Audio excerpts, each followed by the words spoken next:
Hola amigos de la Alianza para Centroamérica, mi nombre es Yasmín Fallas, soy la coordinadora del Eje Juventud de la Alianza para Centroamérica. Quiero agradecerles por acompañarnos en este web talk titulado Implicaciones económicas y sociales del acuerdo del gobierno de Costa Rica con el Fondo Monetario Internacional. Tenemos el agrado de contar como panelistas al señor Eli Feinstein, es economista, consultor y empresario inmobiliario, fue asesor presidencial y viceministro de Transportes. Cuenta con una maestría en Economía en Políticas Públicas de la Universidad de Illinois, un MBA en Finanzas de la Universidad Interamericana de Puerto Rico y es economista de la Universidad de Costa Rica. Don Sebastián Casas Zúñiga es abogado con estudios de maestría financiero en la London School of Economics y una maestría en finanzas de la Universidad de Cambridge. Actualmente se dedica a práctica privada y es presidente electo de la Asociación Nacional de Fomento Económico. Les quiero dar la bienvenida a este conversatorio. Para explicarles un poco la dinámica, vamos a tener una serie de temas en relación a este acuerdo. Los panelistas nos van a hacer sus comentarios y pues de esta forma vamos a ir trabajando el tema. Entonces, darles la bienvenida y cederles la palabra para una breve presentación. Veamos. Don Sebastián. Muchas gracias, Jazmín, muchas gracias por la presentación. Para mí es un honor, es un agrado el estar aquí conversando hoy tanto con vos como con Eli, a quien le tenemos gran aprecio en la Asociación Nacional de Fomento Económico. Eh, Básicamente vos me enviaste una serie de preguntas, entonces lo que tenía planeado era pues conversar. No sé si tal vez don Eli tiene alguna presentación, pero ustedes mandan. Si No, gusta, no. él. Sí, no, muchas gracias, Yasmín, y a la Alianza para Centroamérica y a la Fundación Naumann por la invitación, por organizarlo. Un placer, primero, compartir con ustedes y, por supuesto, compartir el espacio con Sebastián. Yo como exdirectivo de ANFE, siempre con un enorme cariño por la asociación y el trabajo histórico que ha hecho en favor de la libertad. Así que ya estamos entre amigos, estamos entre compas, diríamos aquí en Costa Rica. Así que, Así es. adelante. Bueno, antes de iniciar me gustaría pues poner en contexto también un poco a las personas de la región. Esto pues es un acuerdo que lanza el gobierno de Costa Rica, una propuesta de acuerdo con el fin de negociar con el Fondo Monetario Internacional un nuevo préstamo para el país, un ajuste del sistema de deuda que teníamos en el país. Este proyecto hasta previo al fin de semana se encontraba listo para discutir, pero por una serie de circunstancias que nos pueden contar un poco los panelistas, decidieron pues detener esta discusión del proyecto. Más, aunque se haya detenido, pues sí generó un grave descontento a nivel social y también pues una por lo que se estaba discutiendo. Entonces vimos necesario realmente realizar este web talk para que ustedes conozcan en qué implicaba este acuerdo y qué implicaciones tenía. Y justamente en esta línea me gustaría que tanto Sebastián como Don Eli me comentaran en qué consistía esta propuesta, algunos puntos que ustedes consideraban que son relevantes traer a la mesa. Me gustaría iniciar con Don Eli, si nos pudiera comentar. Claro, con mucho gusto. Bueno, el contexto es que Costa Rica tiene una situación fiscal muy deteriorada, que ya estaba muy deteriorada antes de la pandemia, y la pandemia lo que hizo fue venir a profundizar los problemas y a acelerar las cosas, ¿verdad? Entonces,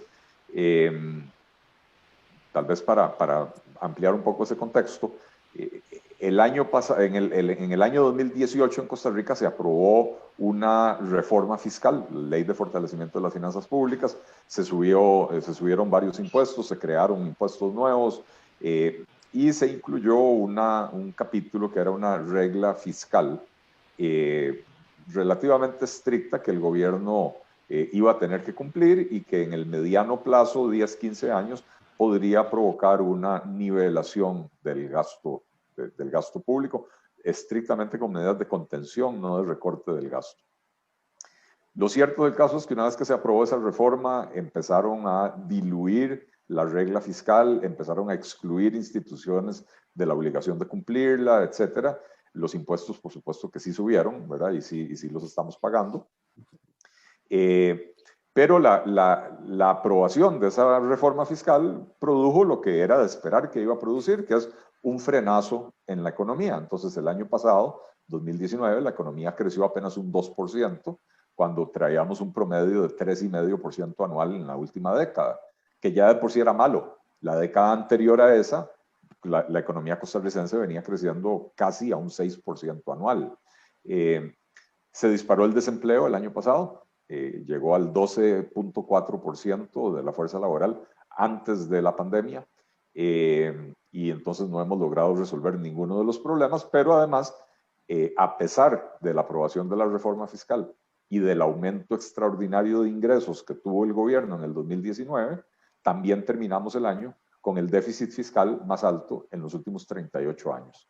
Quiere decir que se comprueba lo que siempre hemos dicho: cada vez que usted le da ingresos adicionales al gobierno, el gobierno se relaja y deja de recortar el gasto. Viene la pandemia, hay una obligación de incrementar el gasto, nadie le va a negar recursos al Ministerio de Salud para el combate de la pandemia, para etcétera, ¿verdad? Entonces hay gastos que son inevitables, pero también se da la típica respuesta keynesiana de los políticos tradicionales de América Latina: hay que incrementar el gasto público para enfrentar esto, con programas asistencialistas. No hay un solo programa de conservación del empleo, lo único que hay es programas para ayudarle a la gente que pierda el empleo, con lo cual más bien incentivan a las empresas a disminuir planillas sin cargo de conciencia, porque las personas pues van a recibir una ayuda social, ¿verdad? Y ahora se proyecta que vamos a tener un déficit fiscal este año del 12%, con una caída de la recaudación muy significativa, una caída brutal en la recaudación. Entonces, la combinación mayor gasto, menores ingresos, abre un boquete fiscal insostenible. ¿Insostenible por qué? Porque el nivel de endeudamiento del gobierno es tan excesivo que hoy en día el 42% del presupuesto nacional se destina al servicio de la deuda. Entonces no quedan recursos, no quedan suficientes recursos dentro del presupuesto para que el gobierno haga lo que la población espera que el gobierno haga: pagar salarios de policías, construir escuelas, programas de asistencia social, ¿verdad? Todo lo que los gobiernos típicamente hacen. Y entonces, introducción muy larga, y ahora le dejo ahí un espacio a Sebastián para que termine de describir la propuesta que hace el gobierno, pero básicamente el gobierno presenta una propuesta que es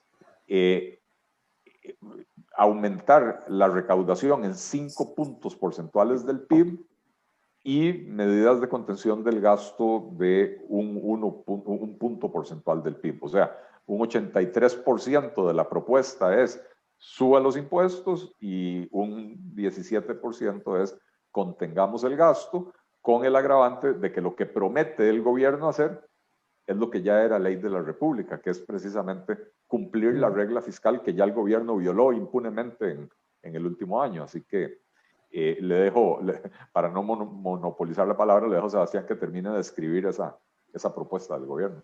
Pura vida, Eli.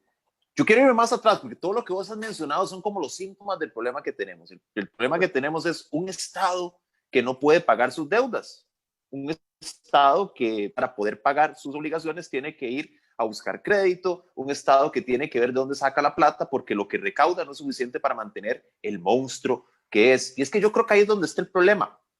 El problema de Costa Rica yo creo que lo traemos desde 1948, y me van a decir, ¿por qué desde 1948? Bueno, en 1948 se da una guerra civil y se instaura una nueva constitución basada en la de 1971, con algunas cosillas sociales. Se instaura por parte de una constituyente de puros hombres, no había minorías. Hay como una visión hegemónica que es la que se instaura en ese momento, y con una población de menos de 1 millón de personas. El ciudadano costarricense, 1 millón, nace en diciembre del 56, para que se den una idea. Costa Rica era realmente más pequeña que lo que está ahora, y ya es pequeña. y se instara una serie de obligaciones, llegó como una visión de qué era lo que se quería del Estado. Pero ¿por qué se podía poner una visión de qué era lo que se quería del Estado y de qué eran las obligaciones que tenía el Estado con los ciudadanos? Creo que se podía hacer porque era una población muy pequeña y, como les digo, era bastante homogénea. Homogénea no digo porque no había diversidad, obviamente que había diversidad, pero nada más había una voz que se imponía, una voz que era la que marcaba y marcaba la pauta. Va avanzando el tiempo, avanzando el tiempo, avanzando el tiempo, hay más población, llegan ideas nuevas, y cada persona que llega, cada grupo que llega empieza a presionar al Estado. Queremos esto, queremos esto, queremos esto, queremos esto. ¿Y qué es lo que hace el Estado? El Estado les empieza a dar a cada uno de los grupos de presión que llegan su pedacito del queque. Lo que pasa es de que llega un momento donde el Estado está dando más queque del que está generando, está dando más queque del que puede producir, y básicamente la gente entonces tiene hambre y empieza a protestar. Y entonces tenemos que ver de dónde se saca más queque. ¿Cómo se saca más queque? Con deuda. Entonces, básicamente tenemos una situación insostenible en este momento. Tenemos un Estado que fue diseñado para funcionar en los años 40 con una población muy pequeña, que le han ido metiendo reparaciones para tratar de callar a todo este montón de grupos de presión que hay, y grupos de presión que le exigen al Estado su tajadita del queque. Y eso no es sostenible. Entonces, tenemos una situación como la que mencionaba Eli, de un Estado que no puede ser pagado. Entonces, el problema que tenemos actualmente es de que el Estado tal como lo tenemos conformado no es sostenible, pero la gente no lo quiere enfrentar. Entonces, tenemos a los actuales representantes del Poder Ejecutivo y también muchos representantes del Legislativo diciendo de que la única solución que podemos tener para salir de este problema es más impuestos. ¿Por qué? Porque la idea es que le tratamos de agarrar un poco de plata a los pobres ciudadanos que viven en este país para tratar de financiar este aparato que, como ya vimos, no se puede financiar porque tenemos que generar deuda, simplemente no es financiable. Entonces, no es una solución la que están ofreciendo, porque si bien es cierto, supuestamente quieren vender unas institucioncitas chiquititas, eso simplemente es como enseñarle las tijeras al gasto, eso no va a ser la gran cosa, no se va a generar gran cantidad de dinero, y no se está tratando el tema de fondo que es de que el Estado tan grande como el que tenemos no se puede mantener, no se puede sostener, y hay que tomar decisiones serias, y más impuestos no es una solución. ¿Por qué? Porque, como mencionaba Eli, gracias a la pandemia nos terminamos de retraer económicamente, ya nos habían golpeado bastante con el paquete fiscal que se aprobó hace 2 años, entonces más impuestos no es opción, más impuestos es una locura. Y por otra parte, tal vez algunos de los que nos están oyendo han escuchado de que en Costa Rica en este momento tenemos una serie de protestas de gente que está como no satisfecha con el Estado. Es preocupante porque si uno oye a los cabecillas de ese grupo, la visión que ellos están planteando es todavía más absurda, porque vamos a ver, ellos no solamente no quieren de que no haya impuestos, sino que no quieren de que se recorte el gasto, sino que no quieren de que no se vendan instituciones, sino que no quieren que se hable con el Fondo Monetario Internacional, que es el que podría prestar plata para salir del embrollo en el que estamos. Entonces, es preocupante cuando la solución que plantea el gobierno es absurda y la que plantean los supuestos opositores del gobierno es todavía más insensata. Entonces, estamos en una situación complicada en Costa Rica en este momento. Eso es lo que, esa es la apreciación que tenemos, lo cual es lamentable. ¿Por qué? Nadie quiere entrarle al problema, que es un problema de qué es el Estado y qué tenemos que hacer con el Estado. Ahí es el problema. Esto último que menciona, Sebastián, es un buen punto. De hecho, yo la semana pasada, en una reunión que tuve con un grupo de productores agrícolas, me pedían que caracterizara este movimiento de protesta que hay. Les dije, bueno, yo lo que tendría que hacer es una pancarta que diga así: no más impuestos, no recorte del gasto, no disminución de la planilla estatal, no venta de empresas estatales, no fusión de entidades estatales, no tocar los salarios de los funcionarios públicos y no negociar con el Fondo Monetario Internacional. O sea, reconocemos que tenemos un problema, bueno, y reactiven la economía mientras yo la bloqueo en la calle, ¿verdad? Y entonces reconocemos que hay un problema, pero ninguna de las soluciones nos resulta aceptable. Entonces, vean a ver qué hacen. Esa es... Que el Estado haga fotosíntesis, ¿será? Porque... Les tengo como justamente esa pregunta, creo que ya nos dieron un poco un preámbulo, pero ¿consideran de verdad que no es necesario más impuestos, o cuál es su postura firme en cuanto a impuestos? Yo creo que en este momento subir los impuestos es terminar de matar lo poco de actividad económica que hay. Las proyecciones oficiales del Banco Central de Costa Rica son que la economía este año se va a contraer en un 5%. Las proyecciones de entes privados, que no tienen el interés político, qué sé yo, son más bien de que la economía probablemente se va a contraer en el orden de un 7%. Es una recesión económica muy profunda, muy significativa. Si usted en este momento sube los impuestos, termina de matar, ya no la gallina de los huevos de oro, la única gallina que anda juleca ahí en el patio, ¿verdad? Porque todas las demás ya se murieron. Entonces, sería un gravísimo error pretender salir de esta situación a punta de impuestos, sobre todo por algo que no mencionamos ni Sebastián ni yo en esta primera intervención, y es que el problema de las finanzas públicas costarricenses, Sebastián lo señala muy bien, se origina en esa constitución política de 1948, pero se agrava de una manera impresionante a partir del 2009. Con la crisis del 2008, la crisis internacional del 2008, se da la típica respuesta keynesiana, hay que aumentar el gasto para salir de la crisis, pero ni siquiera se leyeron bien el libro de Keynes. De hecho, lo que hicieron fue consultar el Rincón del Vago en Internet, a ver qué dice el Rincón del Vago, qué dice Keynes. Keynes, por lo menos, decía, aumente el gasto temporalmente y una vez que recupera la economía, recoge ese gasto para no estrujar al sector privado. Lo que hizo el gobierno fue aumentar el gasto de la forma más permanente posible, que fue metiendo casi 50,000 funcionarios nuevos en planilla. Y si hay algo permanente en Costa Rica es el empleo público. Entonces, no era un gasto temporal, es un gasto recurrente que se repite todos los años.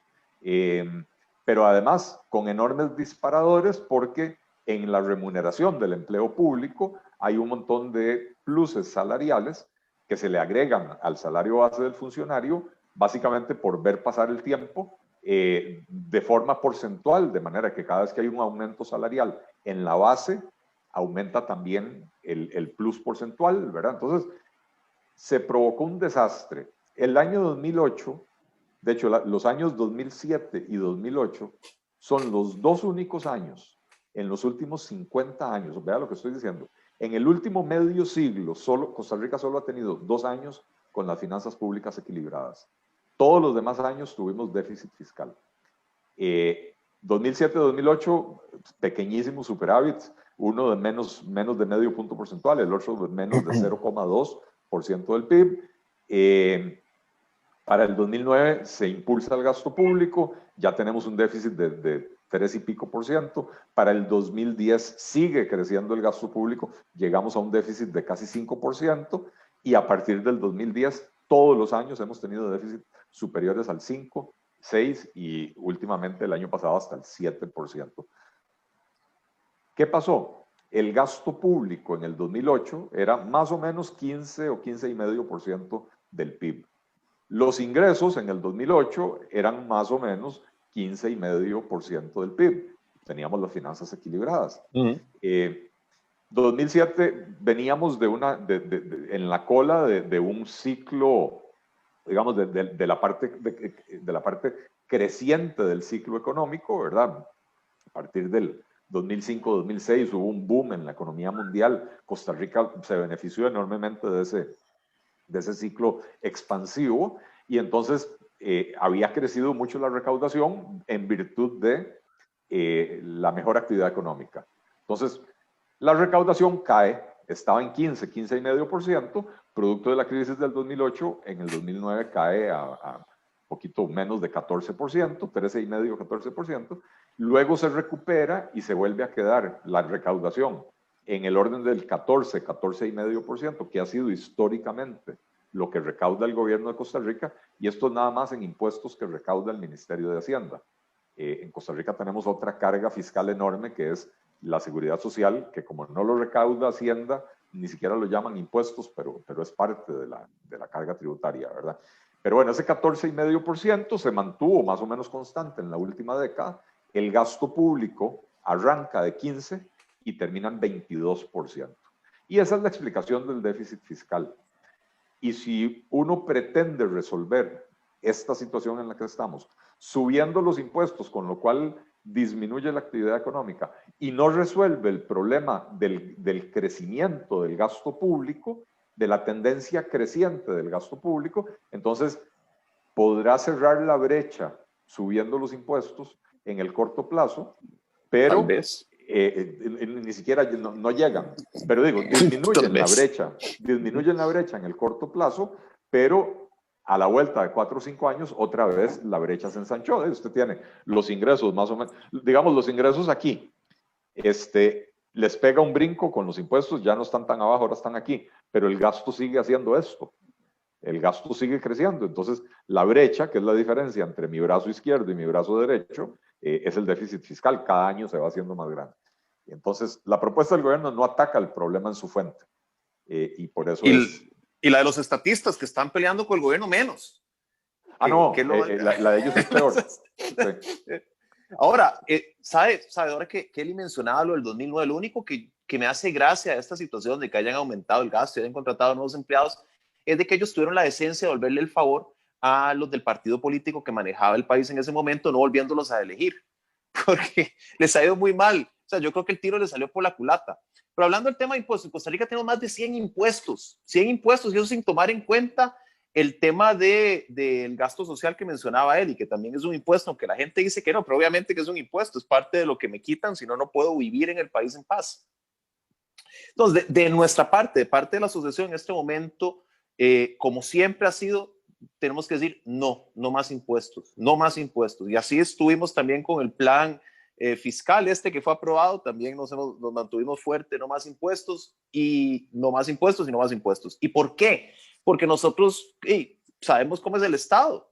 ¿Qué es el Estado? El Estado, como mencionaba Eli, le das plata y ¿qué es lo que hace? La malbarata, nunca hay recorte. Y esa ha sido la constante durante los últimos 80, 70 años, desde que existe la Segunda República, ha sido la única constante.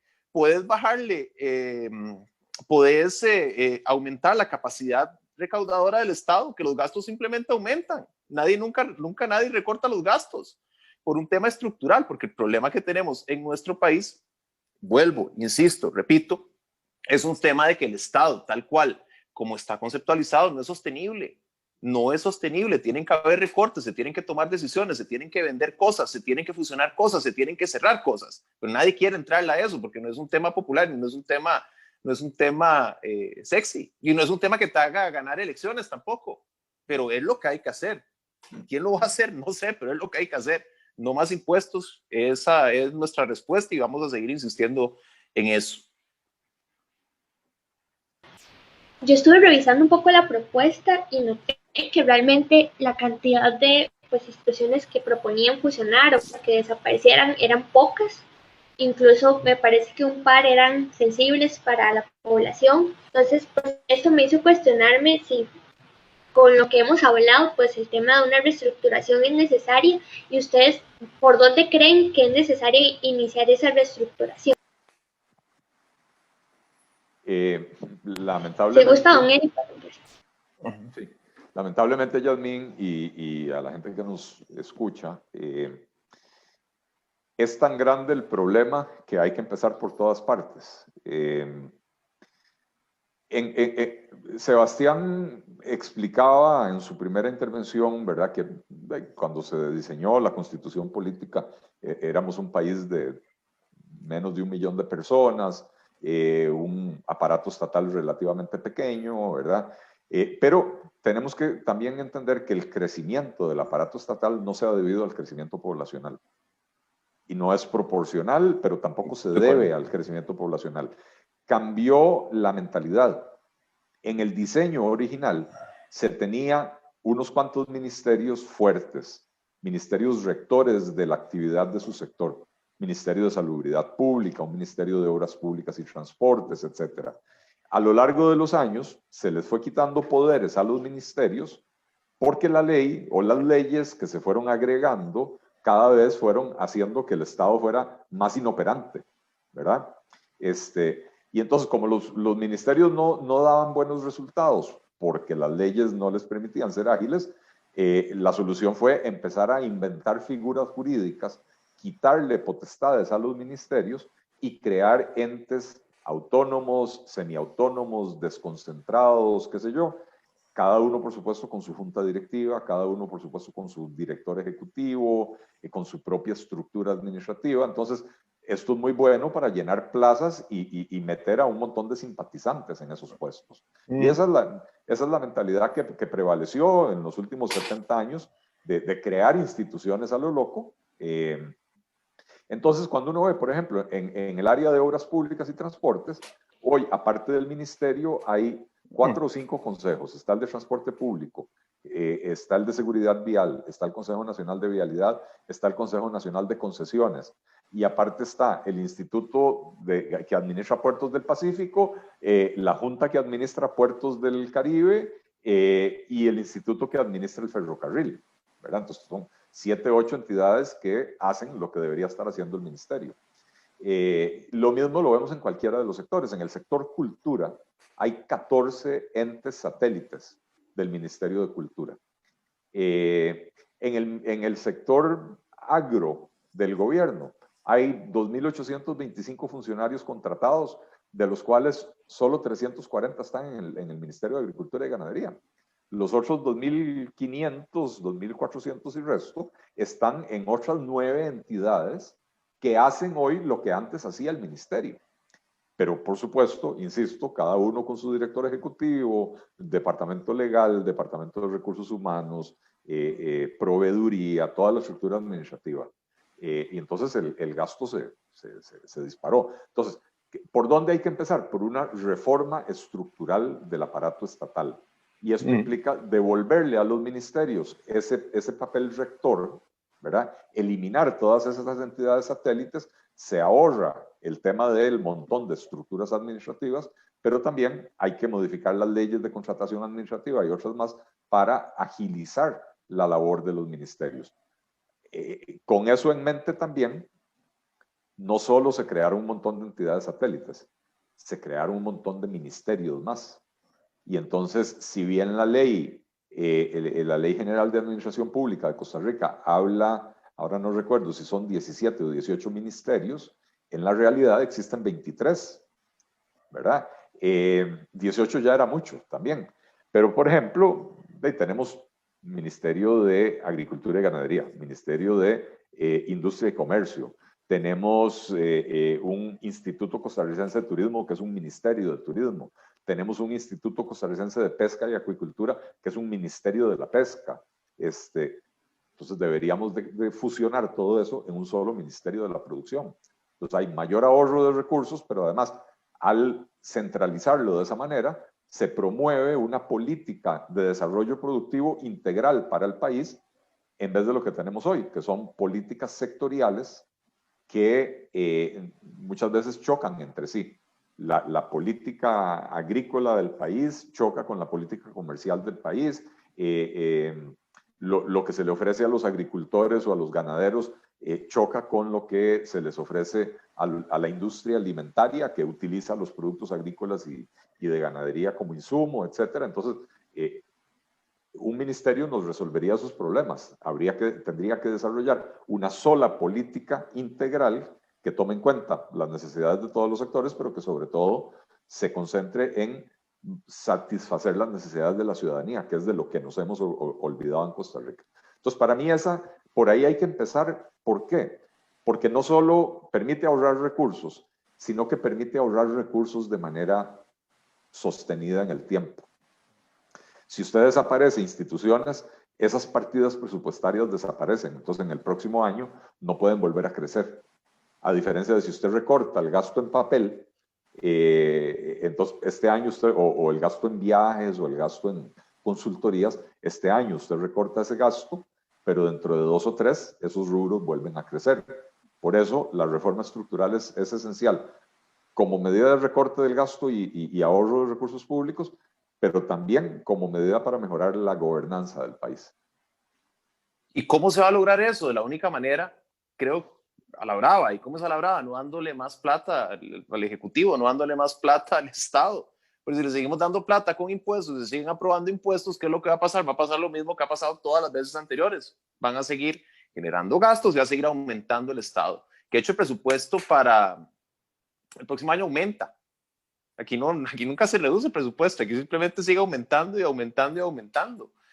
Y como don Eli bien menciona, es de tomar decisiones severas. Lo que pasa es que imagínense, pónganse en los zapatos de un político que esté en el concurso de popularidad para volver a ser electo o que la gente de su partido sea electa. Decirles de que van a cerrar una institución, decirle a la gente de las instituciones de que les van a tener que recortar salarios o que va a tener que haber movilidad, no es un tema popular, o de que tal vez se vaya a tener que vender X, Y o Z institución a la empresa privada, donde van a haber normas tal vez no tan amigables con el empleado. Amigable, entiéndase, de que se le permite no tener el mismo desempeño, se le paga un salario sin importar el desempeño, cosas que tal vez no pasan tan comúnmente en la entidad privada. Bueno, pues obviamente la gente de estas instituciones que también votan no va a estar muy contenta. Entonces es un tema complicado, es un tema de que no se va a lograr si no es a la brava, y la manera de la brava es no aprobándole más impuestos al Estado y sentándose en la galleta, como se dice popularmente.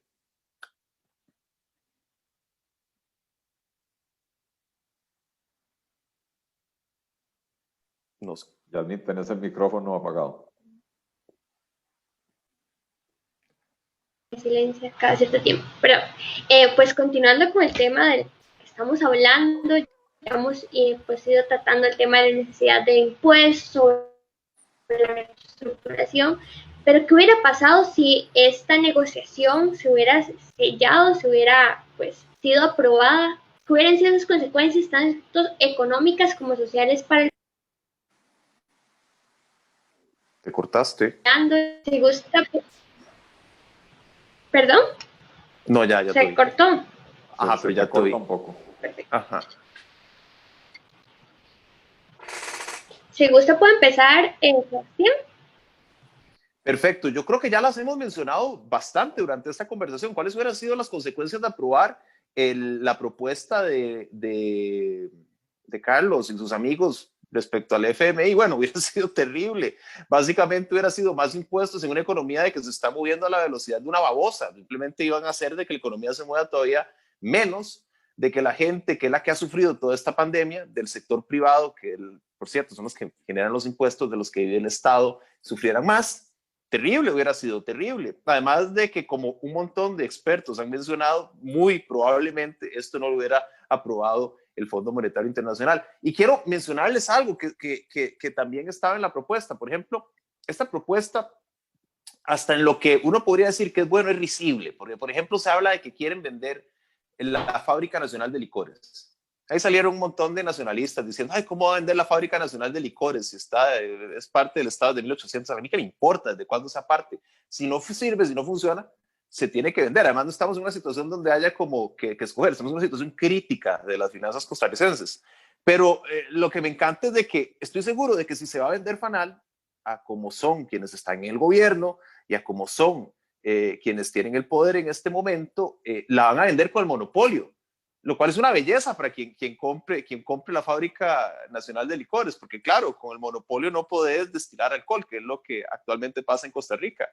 Y entonces hay que tener cuidado también ahora de que se está hablando de vender instituciones y que se está hablando de vender cosas, porque estamos en Latinoamérica, y en Latinoamérica cuando venden cosas usualmente aparecen 3 o 4 tagarotes que tienen amistad con los que están en el poder y se reparten las joyas de la corona para beneficio de ellos. Y eso tampoco debería ser así. O sea, desde nuestra asociación estamos a favor de la apertura, estamos a favor de reducir severamente el Estado, pero tampoco estamos a favor del capitalismo de compinches, porque el capitalismo de compinches precisamente es la otra cara de la moneda del Estado de compinches que nos mencionaba Eli, donde básicamente se crean instituciones para que mis amigos políticos tengan un puestico. Bueno, son las dos caras y ninguna de las dos caras es agradable.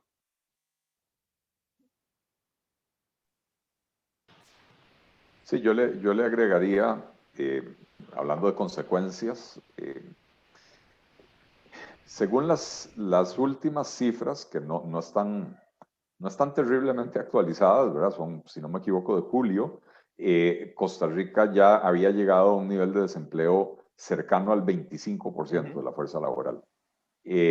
Recordemos, habíamos empezado en 12,5, o sea que con la pandemia se nos duplicó el desempleo. En realidad el problema es mucho más grave, porque aparte de esa casi duplicación del desempleo, la fuerza laboral se contrajo. Quiere decir que hay un montón de gente, de hecho, más o menos un 15% de la fuerza laboral se retiró de la fuerza laboral. Estas son personas que dejaron de buscar trabajo porque llegaron a la convicción de que en el entorno actual no van a encontrarlo y entonces mejor no gastan recursos escasos en esa búsqueda. Pero al dejar de buscar trabajo no se cuentan como desempleados. Pero eso no quiere decir que son que son personas que no tienen problemas de empleo. Entonces, en realidad, hay más o menos 275,000 personas desempleadas más que hace medio año, pero hay otras casi 300,000 personas que abandonaron la fuerza laboral. Entonces estamos hablando de más de 500,000 de personas solo en esa situación. Aparte de eso, hay otras 250,000 personas con problemas de subempleo. Estas son personas que sí tienen trabajo, pero quisieran trabajar un tiempo completo y no encuentran el trabajo, ¿verdad? Así que el problema es gravísimo ya. Y si ahora usted con una recesión del 7% del PIB, usted le mete impuestos a esta economía, y no cualesquiera impuestos, es que estamos hablando de 5 puntos porcentuales del PIB, ¿verdad? 5 puntos porcentuales del PIB es lo que el gobierno pretende subir impuestos, cuando la recaudación el año pasado, pre-pandemia, había sido 14,75, o sea que le quieren pegar un brinco de 33% a la recaudación. Es un mordisco que ninguna economía sobrevive, ¿verdad? Entonces, al problema económico que ya tenemos, le estaríamos agregando un problema social que ya lo tenemos, pero que se va a agravar. No vamos a poder disminuir el desempleo, por el contrario, estaríamos aumentando el desempleo. No tenemos estadísticas recientes de pobreza, pero el año pasado, la última lectura de pobreza andaba por el 21% más o menos de la población. Esto va a aumentar significativamente ahora con la pandemia. Pero si metemos impuestos que contraen una economía que ya está en recesión, la pobreza se nos va a disparar al 40, 45, 50%. O sea, las consecuencias son nefastas. Habría un parón económico absoluto, el desempleo se dispara, la pobreza se dispara y nos metemos en una situación mucho más difícil de superar que la que ya tenemos hoy, que es bien difícil de superar.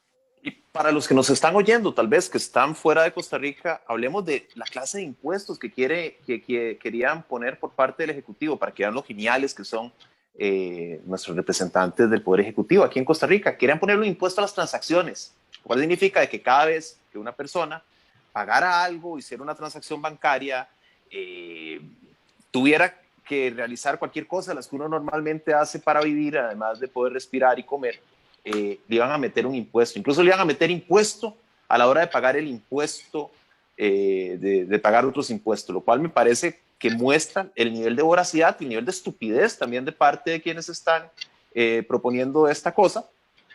Porque como menciona Eli, un impuesto a sacar el dinero del cajero automático. Sí, sí, un impuesto a pagar con la tarjeta de crédito, un impuesto a existir básicamente, lo cual te muestra lo absurdo de la situación, porque vamos a ver, tenemos una economía que no se está moviendo, como hemos conversado, y esta gente quiere poner un impuesto que básicamente frena aún más la economía. Sin sentido. Y bueno, por dicha, aparentemente no van a proseguir con ese plan. Ahora, la gran pregunta es con qué van a proseguir, porque por otro lado tenemos un montón de protestas en este momento andando mientras conversamos, de gente que dice que no quiere impuestos, pero tampoco, como les mencionaba al principio de la conversación, no quiere que se cierre nada, no quiere que se venda nada, no quiere que se recorte nada, quieren que sea un vacilón. Y por ahí he oído a alguna gente que básicamente está proponiendo utilizar las reservas del Banco Central, que usted apague y vámonos. Sí, podríamos usar el colón, qué sé yo, para hacer avioncitos de papel, para prender cigarrillos. Estamos en una situación complicada. Sí, será. Sebastián, a mí me gustaría hacerles una pregunta desde mi rol de joven. Pues uno de los temas que utilizaron también para pues presionar la necesidad de esa aprobación era pues que ocurriera algo similar a lo que pasó pues, el gobierno de Carazo. Yo por pues mi edad no viví esta época y pues lo que me dicen mis papás pues es desde una postura de desconocimiento. Ellos pues tenían un nivel económico muy bajo, entonces pues para ellos la crisis fue más de lo que estaban viviendo, un poco más fuerte, ¿verdad? Pero al leer pues es una época bastante oscura para nosotros, pero creo que fue algo que utilizaron para justificar esa necesidad. ¿Cómo podríamos no llegar a caer a la situación que pasó con Carazo o desde este momento con las acciones que se están tomando, si pues existe ese riesgo que nos llegue a pasar? Yo creo que ahí le corresponde la palabra a don Eli, porque yo no soy tan mayor. Yo tampoco viví esa época, entonces tal vez. Eso iba a decir, yo soy el único aquí que me tocó vivir esa época. Yo era adolescente. Y digamos que lo que voy a decir lo digo de lo que he estudiado, no de lo que viví, porque en realidad yo era un adolescente sin responsabilidades. Lo que sí recuerdo de esos años era que se desaparecieron los productos básicos de los supermercados. Era imposible comprar arroz y frijoles y ese tipo de cosas. Yo recuerdo mi familia vivía en Sabana Norte, detrás del edificio del ICE, y había un supermercado que se llamaba Brolato y Peinador, que quedaba donde ahora está Cabletica, ahí en la esquina de la Sabana. De hecho, sobre la calle ancha de Pavas, tal vez, no sé, 50 metros para adentro, ¿verdad? Y entonces ahí era donde se hacía el supermercado. Y yo recuerdo ir a ese supermercado con mi mamá y ver anaqueles completamente vacíos, no se conseguía absolutamente nada. Y en Sabana Sur, donde está el CNP, había un estanco del CNP. Y entonces a mí mi mamá me mandaba, en aquellas épocas uno andaba libremente en la calle, ¿verdad? Entonces, sábado en la mañana, mi mamá me decía, agarre la bicicleta y se va a hacer fila al CNP. Y yo iba a hacer fila y ella llegaba 2 horas después, cuando ya yo estaba adelantado en esa fila, para poder comprar el arroz y los frijoles, ¿verdad? Fueron tiempos muy difíciles. ¿Cómo se evita caer en una situación de esas? Bueno, enfrentando el problema con responsabilidad y valentía. Lo que hizo Carazo fue agarrar y decir, sí, la situación aquí está muy jodida, pero yo soy muy macho. Aquí somos costarricenses y el Fondo Monetario aquí no nos viene a decir lo que tenemos que hacer. Y expulsó a la misión del Fondo Monetario que estaba en Costa Rica, explorando la situación del país para supuestamente hacer un préstamo, un rescate en aquel momento. Y hay gente que se siente orgullosa de eso, perdón, hay gente que todavía se siente orgullosa de esa estupidez. Por supuesto, y y hay gente que llama a hacer lo mismo, incluyendo al par de energúmenos que dicen liderar las protestas que se están dando en las calles en estos días, ¿verdad? Don José Miguel Corrales y don Célimo Guido, socialistas que añoran un pasado que fue nefasto para el país. Pero bueno, decía yo, enfrentando el problema con valentía y responsabilidad. ¿Qué quiere decir eso? Resolviendo los problemas de fondo, olvidarnos de los discursos nacionalistas y de los discursos populistas y de decir, nosotros podemos salir de esto, no necesitamos del Fondo Monetario Internacional. Vea, yo le voy a decir una cosa, Yasmín. Siendo estrictos en el razonamiento, no es imperativo tener un acuerdo con el Fondo Monetario Internacional. El país debería poder hacer las reformas estructurales que tiene que hacer sin estar obligado o sin estar comprometido con el Fondo Monetario Internacional. Pero esto tiene dos problemas. Uno es que Costa Rica ha demostrado repetidamente que es incapaz de hacer reformas si no es porque asume compromisos internacionales para hacerlas. Y entonces, en 1999 se propuso la ruptura del monopolio del ICE, la apertura del mercado de telecomunicaciones. Los manifestantes incendiaron el país, ese proyecto hubo que desecharlo y 10 años después, 7, 8 años después, con el TLC, Costa Rica asume el compromiso de abrir por lo menos los mercados de telecomunicaciones y seguros, y hay un compromiso internacional, ahora sí pudimos. De la misma manera que un montón de cosas que algunas personas querían hacer y no avanzaban en este país, vamos a entrar a la OCDE, nos vamos a comprometer con la OCDE a hacerlas, y vea cómo la Asamblea Legislativa fue súper eficiente. En poquitos meses sacaron 14 o 16 leyes para cumplir con esos requisitos que en realidad eran compromisos que el país asumió voluntariamente con la OCDE, ¿verdad? Entonces, sin acuerdo con el Fondo Monetario Internacional, muy probablemente aquí no vamos a hacer las reformas que el país necesita. Y entonces viene el segundo elemento, que es que si los mercados no creen que Costa Rica va a hacer las reformas que necesita hacer para poner sus finanzas públicas en orden y para volverlas, para equilibrarlas y volverlas sostenibles, entonces nadie nos va a prestar dinero. Y a pesar del discurso populista de mucha gente, Costa Rica, para salir de la situación en la que está, va a necesitar endeudarse más. Pero, y aquí esto es un pero enorme, Costa Rica va a necesitar endeudarse en condiciones blandas, con tasas de interés bajas, con plazos un poco más largos, y utilizar ese dinero íntegramente para canjear o para cancelar deuda que hoy tiene el Estado costarricense, que es muy cara, con tasas de interés muy altas y que ya tiene plazos de vencimiento más cortos. Entonces, para poder tener acceso a créditos en condiciones más blandas, tenemos que tener ese sello de garantía que el acuerdo con el Fondo Monetario Internacional le da al país.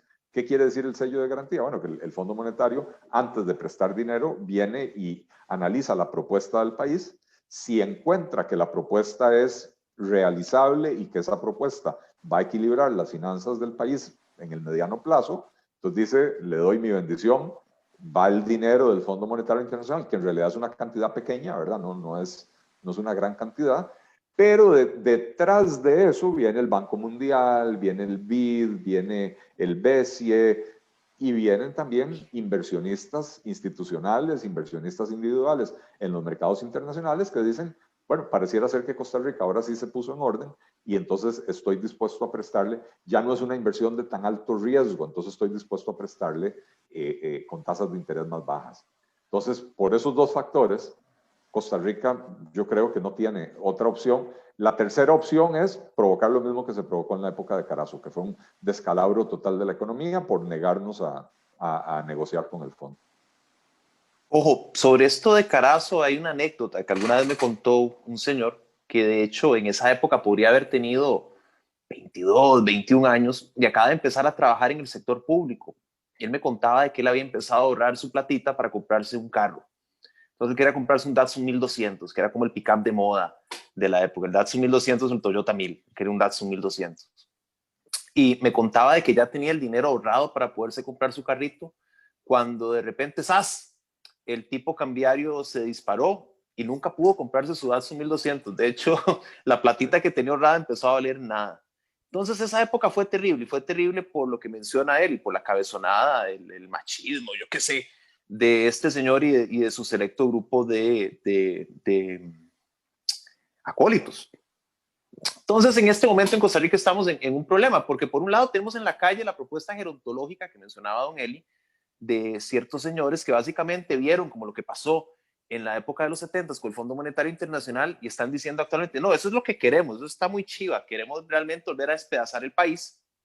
Y por otro lado tenemos la charlatanería, propuesta esta que vino del Poder Ejecutivo, una charlatanería, como quieran llamarlo, que básicamente dice, mira, el Estado está bien como está, lo único que ocupamos es un poquillo de platica, vender algunas cosillas, pero podemos volver a seguir en el vacilón, que básicamente es como negar la realidad, y la realidad es de que estamos en la misma situación que estuvimos en el gobierno de Carazo, simplemente porque no se resolvieron los problemas estructurales de fondo desde esa época. Simplemente se le pidió plata al fondo, se hicieron los PAES, se hicieron unos recorticos, la situación económica a nivel mundial también cambió para beneficio de Costa Rica, y nos salvamos de hacer los recortes de fondo, nos salvamos de tomar las decisiones de fondo que había que hacer respecto al Estado costarricense. Entonces, pues, básicamente, la situación es de que se tienen que hacer cambios y como dice él y concuerdo con él, yo creo que los cambios no van a venir de manera suave, o vienen de fuera o van a venir a la brava cuando toquemos la pared a 100 kilómetros por hora. Y estamos cerca de cualquiera de las dos. Yo no descartaría, perdón, yo no descartaría que nos vuelva a pasar lo mismo que nos pasó con el Fondo Monetario Internacional. O sea, no descartaría de que aquí llegan y le digan Fondo Monetario Internacional, no descartaría que terminemos con una inflación terrible, tampoco lo descartaría. Yo no descartaría el panorama más terrible, no, en este momento no, porque hay gente que pareciera ser que dice, mira, eso estuvo tan bonito que queremos volver a repetirlo. No sé. A mí me gustaría pues también preguntarles, tomando parte de sus palabras, ¿cuál debería ser ahorita el rol que deberíamos tomar los liberales? Creo que, bueno, en estos días han habido bastantes desacuerdos, han habido pues manifestaciones violentas, incluso hablan de que grupos organizados criminales se han pues metido dentro de los huelguistas, ¿verdad? Pero a mí me gustaría, ¿cuál debería ser este rol de los liberales? También he visto que mucha gente dice, pues a mí ningún sector me representa, y pues como individuos creo que no buscamos como tal una representación, pero sí pues buscamos a personas o organizaciones con ideas afines. Pero ¿qué debería ser ese rol que deberíamos tomar nosotros ahorita los liberales? Bueno, dale. No, dale vos. Lo interesante de esto es que aquí respondemos desde dos perspectivas distintas, ¿verdad? Totalmente. La mía desde una perspectiva política y Sebastián desde una perspectiva de una asociación de sector privado que promueve el mismo tipo de ideas, ¿verdad? Yo creo que a los liberales no nos queda otra que ser campanita para la sociedad costarricense. La conciencia que le habla al oído al país, recordándole que si hace eso le va a crecer la nariz, que si, ¿verdad? O sea, que si no hacemos las cosas, campanita era de Peter Pan, ¿verdad? Sí. Ya ves la historia. Gepetto, creo que era el que le decía que no mintiera. No, estoy confundiendo también, ya me... Sí. Gepetto era el abuelo de Pinocho, ¿verdad? De Pinocho, correcto. No, pero Campanita era la conciencia de Peter Pan, ¿no? De Peter Pan. Sí. Bueno, no importa. Sí, nos corresponde ser la campanita de la sociedad costarricense, los que tenemos que estar constantemente recordándole a la gente y a la clase política que hacer lo mismo de siempre, por ejemplo, incrementar el gasto público cuando no hay plata, o echar al Fondo Monetario Internacional, o rechazar negociar con el Fondo Monetario Internacional cuando estamos con el agua al pescuezo, nos va a llevar a una repetición de lo que sucedió en estos años 80, que no fue nada agradable, ¿verdad? Creo que algo de lo que se habla poco, pero es de la tragedia más grande de los años 80, más allá del empobrecimiento de la población, el empobrecimiento inmediato por la caída de la actividad económica, la generación perdida, que es la generación de gente de mi edad, digamos 5 años mayores, 5 años menores, que éramos los que estábamos en la escuela, en el colegio en esos momentos, de los cuales el 50% tuvo que abandonar los estudios. Y entonces, cuando se dan las reformas después de 1984 y que el país decide enfocarse en las exportaciones, la atracción de inversión extranjera, o sea, se cambia el enfoque de producir para adentro en el mercado común centroamericano a producir hacia afuera al resto del mundo, ¿verdad? Se empiezan a generar empleos de mejor nivel que traen la inversión, o sea, la inversión extranjera crea estos empleos, pero estas personas que no pudieron terminar el colegio no tienen acceso a esos empleos. Tal vez inicialmente sí, porque inicialmente eran empleos muy sencillos, maquila textil, ensamblaje de artículos eléctricos, etcétera, trabajos muy manuales, pero conforme empezamos a tener una economía más sofisticada y empezamos a migrar hacia implementos médicos, hacia, ¿cómo se llama?, microchips y todo ese tipo de cosas, estas personas se quedan sin acceso a esos puestos de empleo. Y buena parte de ellos están hoy en esa fuerza de desempleados, que yo llamo desempleados estructurales, que son los que no encuentran trabajo porque no tienen, lamentablemente, las habilidades necesarias para conseguir un trabajo en los sectores dinámicos de la economía, ¿verdad? Entonces, es importantísimo ese papel de Campanita, y desde la perspectiva política también el trabajo de organización de cara al 2022 para poder presentar una cara razonable al electorado costarricense, una cara que le permita al electorado costarricense entender que los liberales tenemos las mejores intenciones y las mejores ideas para sacar al país adelante, ¿verdad? Y creo que también tenemos que entender que los liberales no somos suficientes. Solos no vamos a lograr el poder y que tenemos que aliarnos con otras personas que no son estrictamente liberales, pero con quienes compartimos 70-80% de una agenda. Y entonces, si nos ponemos de acuerdo en ese 70-80% y logramos hacer cambios en ese 70-80% donde creemos que hay que hacer reformas, va a ser una enorme ganancia para el país. A Eli le toca lo difícil, porque a Eli le toca lo político. Yo estoy hablando por parte de una asociación. Nosotros simplemente tenemos que defender ideas, ideales, y no ceder en ello, que es la labor de Campanita que menciona Eli. Ahora, es difícil ser liberal. Es difícil ser liberal por lo que menciona Eli. Siempre vamos a ser minoría. Las ideas que nosotros proponemos no son las ideas más populares. A nosotros nos toca hacer el papel dentro del Estado del conductor designado, que tiene que pelearse con sus 4 amigos por mantener la llave. Al final puede ser que no le den la llave del carro y que el carro se estrelle, pero por lo menos se lo dijimos, no maneje, no lo haga. Y es un papel jodido, ¿no?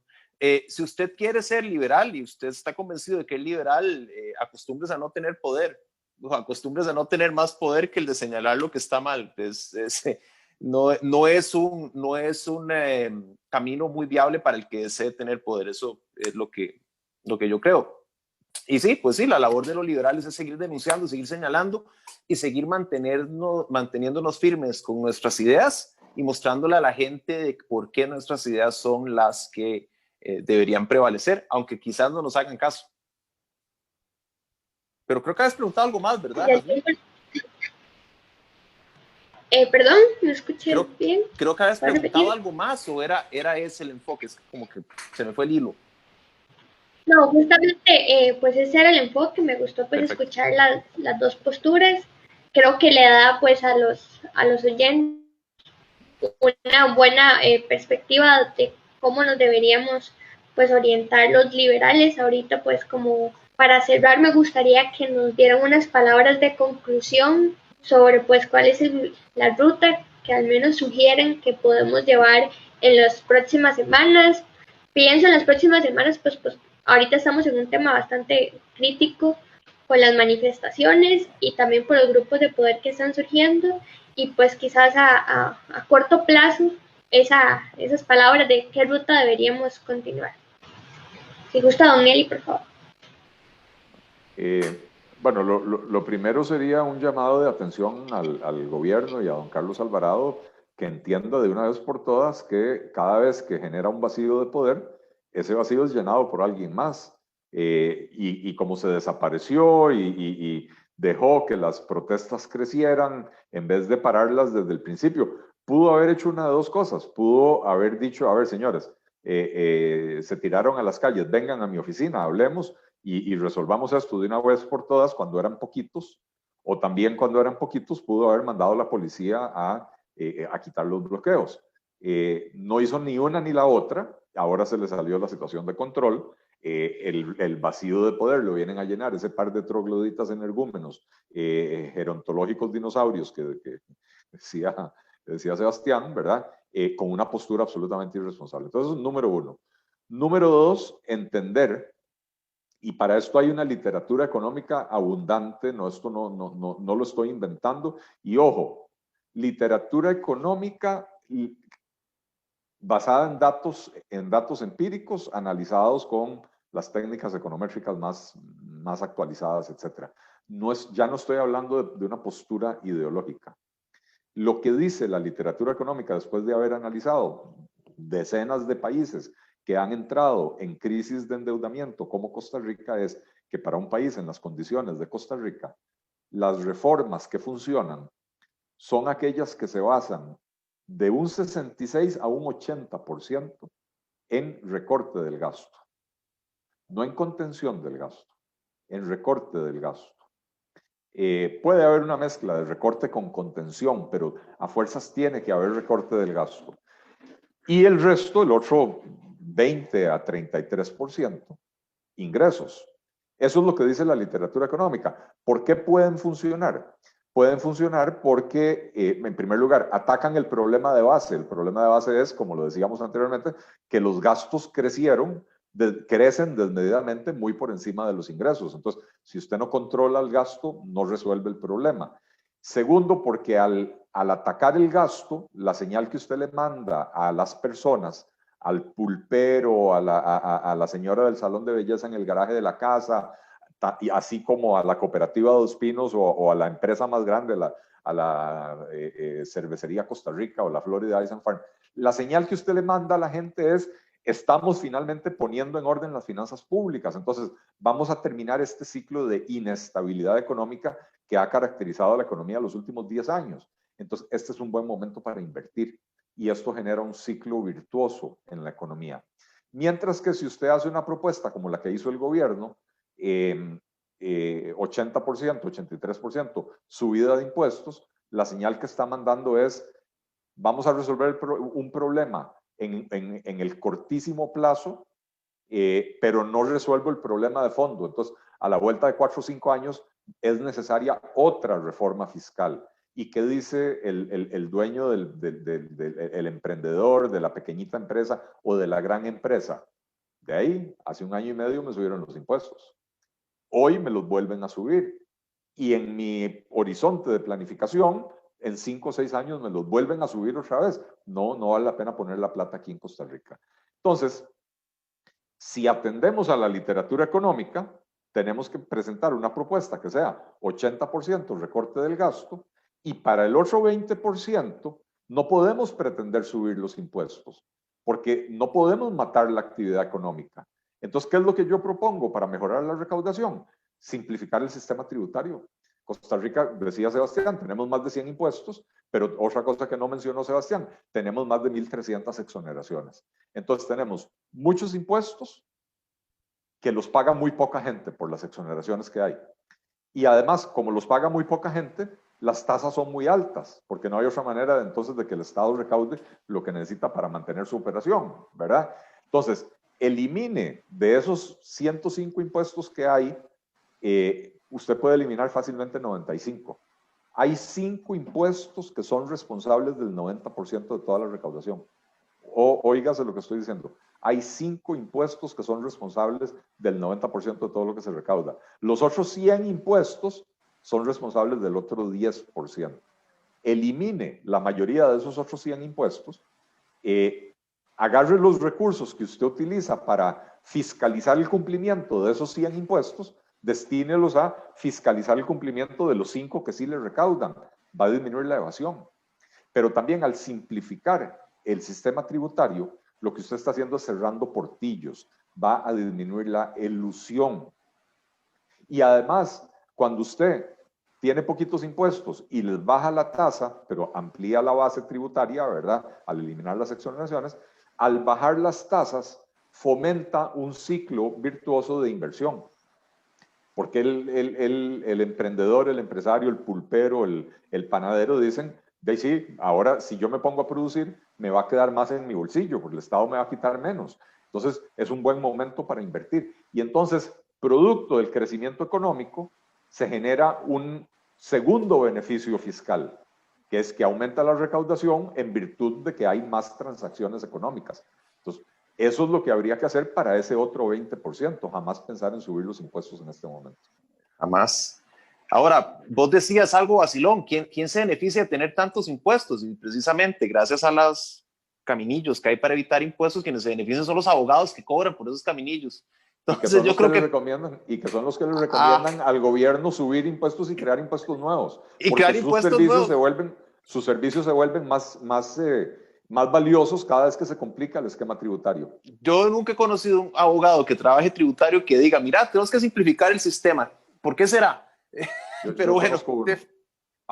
Okay. Yo conozco uno, sí. Persona excepcional porque va en contra de su propio negocio y Sí. se respeta. Pero bueno, a la pregunta de Jazmín, yo soy un cínico optimista. ¿Ok? ¿Por qué soy un cínico optimista? Porque yo francamente creo de que estamos en una situación terrible actualmente en Costa Rica. Yo creo de que no hay una salida fácil. Veo un vacío por parte del Ejecutivo que, como mencionaba Eli, no tiene poder para controlar unas manifestaciones, no tiene poder de decisión. Plantea una propuesta de cómo salir de la crisis sin antes consultarla, le estalla en la cara y simplemente se esconde como el avestruz. Tenemos por el otro lado una propuesta en la calle, manifestaciones en la calle que ya pareciera se salieron de control. Básicamente hay gente que está manifestándose por el descontento de todo un año donde no pasó nada, de todo un año donde la economía se movió como una babosa, de todo un año donde estuvieron encerrados y actualmente están tirando piedras y tal. Pareciera ser que hay una catarsis popular pasando en este momento. Ya las manifestaciones no pareciera ser que tengan control por parte de los dirigentes gerontológicos que salieron anunciándolos hace como una semana. Entonces estamos en una situación complicada como país. Entonces, ¿qué es lo que nos toca hacer? Yo creo que como individuos nos toca pues prepararnos para lo peor, porque lo peor es una posibilidad siempre, y seguir insistiendo desde nuestra perspectiva, los que somos liberales o los que tenemos esperanza de poder llegar a tener un país mejor, en las ideas de lo que se tiene que hacer. Ya él ha planteado varias que pareciera ser son conducentes a una reforma del Estado, que es lo que al final de cuentas ocupamos, porque si no, nunca vamos a salir de este ciclo en el que estamos. Dentro de 30 años, 40 años, nuestros hijos van a estar discutiendo de la crisis del 2020, igual que ahora estábamos hablando de la crisis de Carazo. Entonces, en resumen, yo no veo un panorama muy bueno. Pero sin embargo tengo la esperanza de que precisamente todas estas circunstancias terribles que están pasando en este momento en Costa Rica sean las que nos obliguen a tomar las decisiones que se tienen que tomar. Por eso soy un cínico optimista y creo que el deber de cualquier persona que nos esté oyendo en Costa Rica es tomar las medidas y prepararse para lo peor. Eso sí, recomendación básica. Podemos esperar que en algún momento el colón llegue a valer menos de lo que vale actualmente. Podemos esperar muchas cosas y es el deber de cada individuo pues tomar las mejores medidas para evitar de que una posible crisis los impacte de la peor manera. Eso es lo que yo creo. Bueno, muchísimas gracias a ambos, a don Sebastián Casas y a don Eli Feinstein por acompañarnos en esta tarde. A ustedes también por acompañarnos. Lastimosamente por problemas técnicos no pudimos pues abrir la sesión de preguntas, pero pues dejarles la invitación a que sigan los diferentes eventos y proyectos que estamos desarrollando desde la Alianza para Centroamérica y desde el Eje Juventud, y un llamado personal a que pues mantengamos en cuanto a nuestras acciones, pero siempre con la convicción y pues el norte claro de que las ideas de la libertad pues potencian a la sociedad. Muchas gracias. Gracias a vos por tenernos. Muchas gracias, Yasmín, por la invitación y Sebastián por un interesante intercambio. Igualmente, Eli, un gustazo. Igual. Cuídate.